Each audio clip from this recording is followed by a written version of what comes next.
ಇವತ್ತಿಂದ ನಾನು ಕಾಲೇಜ್ ಬಿಟ್ಬಿಟ್ಟು ಕೆಲ್ಸಕ್ಕೆ ಸೇರ್ಕೊಬಿಟ್ಟು ಏನಾಯ್ತು ಅಂತ ಗೊತ್ತಾಗ್ಬೇಕಂದ್ರೆ ವ್ಲಾಗ್ ಕೊನೆ ತನಕ ನೋಡಿ ಗೈಸ್.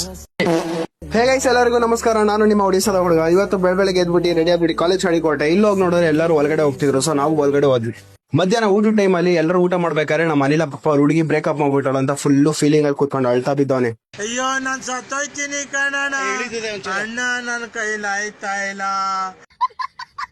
ಇವತ್ತು ಕಾಲೇಜ್ ಸ್ವಲ್ಪ ಬೇಗ ಬಿಡ್ತು ಅಂತ ಮನೆಗೆ ಹೋಗ್ಬಿಟ್ಟು ಬಟ್ಟೆ ಚೇಂಜ್ ಮಾಡ್ಬಿಟ್ಟು ನಾನು ಹೊಟ್ಟೆ ಕೆಲ್ಸದ ಕಡೆಗೆ. ನಾನೇನ್ ಕಾಲೇಜ್ ಬಿಟ್ಬಿಟ್ಟು ಕೆಲಸ ಮಾಡ್ತಿಲ್ಲ ಗೈಸ್, ಪಾರ್ಟ್ ಟೈಮ್ ಮಾಡ್ತಿದ್ವಿ. ಈ ಕೆಲಸ ಮಾಡ್ತಾ ಸುಮಾರು ನಂಗೆ ಒಂದು 6-7 ತಿಂಗಳು ಆಗೋಯ್ತು.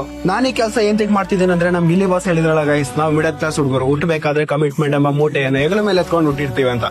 ಅದೇ ತರ ಏನೋ ಡ್ರೀಮ್ ಇದೆ, ಅದನ್ನ ಕಂಪ್ಲೀಟ್ ಮಾಡಕ್ಕೋಸ್ಕರ ಕಷ್ಟ ಪಡ್ಲೇಬೇಕು. ಸೊ ಅಂಗಡಿಗೆ ಬಂದ್ ನೋಡಿದ್ರೆ ಕಸ್ಟಮರ್ಸ್ ಆಗ್ಲೇ ಬರ್ತಾನೆ ಇದ್ರು. ಸೊ ಅವರು ಒಬ್ರು ಟಿ ಶರ್ಟ್ ತಗೊಂಡೋದ್ರು, ಇನ್ನೊಬ್ರು ಬಂದ್ ಬಟ್ಟೆ ತಗೊಂಡ್ರು, ಇನ್ನೊಬ್ರು ನೋಡಿದ್ರೆ ಸ್ಲಿಪ್ಪರ್ ತಗೊಂಡ್ರು. ಆತರ ಕಸ್ಟಮರ್ಸ್ ಬರ್ತಾ ಇದ್ರು. ಅವ್ರನ್ನ ಅಟೆಂಡ್ ಮಾಡಿ ಮಾಡಷ್ಟು ನಾನಂತೂ ಫುಲ್ ಸುಸ್ತಾಗೋದೆ.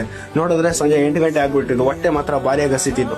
ಸೊ ಇಲ್ಲಿ ಕೆಳಗಡೆ ಒಂದು ಅಂಗಡಿ ಇತ್ತು ಅಂತ ಅಲ್ಗೋ ಅದೇ ಏನಾದ್ರು ತಗೊಬಂದ್ ತಿನ್ನೋಣ ಅಂತ ಇಲ್ಲಿ ಬಂದ್ಬಿಟ್ಟು ಒಂದು ಮಸಾಲ ಪುರಿ ಪಾರ್ಸಲ್ ಹಾಕ್ಸ್ಕೊಂಡು ಹೊಟ್ಟೆ ಅಂಗಡಿ ಕಡೆಗೆ ತಿರ್ಗಾ ಕಸ್ಟಮರ್ ಬಂದ್ಬಿಡ್ತಾನೆ ಅಂತ ಇಲ್ಲಿ ಬಂದು ಅದನ್ನ ತಿನ್ಬಿಟ್ಟು ನೈಟ್ 10 ಗಂಟೆಗೆ ಕೆಲಸ ಮುಗಿತು ಅಂದ್ಬಿಟ್ಟು ಮನೆ ಕಡೆಗೆ ಹೊಟ್ಟೆ. ಸೊ ಗೈಸ್, ನಾನು 100 days ಅಲ್ಲಿ 10K ಫಾಲೋವರ್ಸ್ ಕಂಪ್ಲೀಟ್ ಮಾಡ್ಬೇಕು ಎಂಬ ಚಾಲೆಂಜ್ ನ ತಗೊಂಡಿದ್ದೀನಿ. ಸೊ ಗೈಸ್, ನಿಮ್ ಕಡೆಯಿಂದ ಒಂದೇ ಒಂದು ಹೆಲ್ಪ್, ಬರೀ ಒಂದು ಫಾಲೋ ಮಾಡ್ಬಿಡಿ ಗೈಸ್, ಅಷ್ಟೇ, ಬೇರೆ ಏನು ಬೇಡ. ಸಿಗೋಣ ನೆಕ್ಸ್ಟ್ ವ್ಲಾಗ್ ಅಲ್ಲಿ. ಇರ್ತೀನಿ, ಬಾಯ್.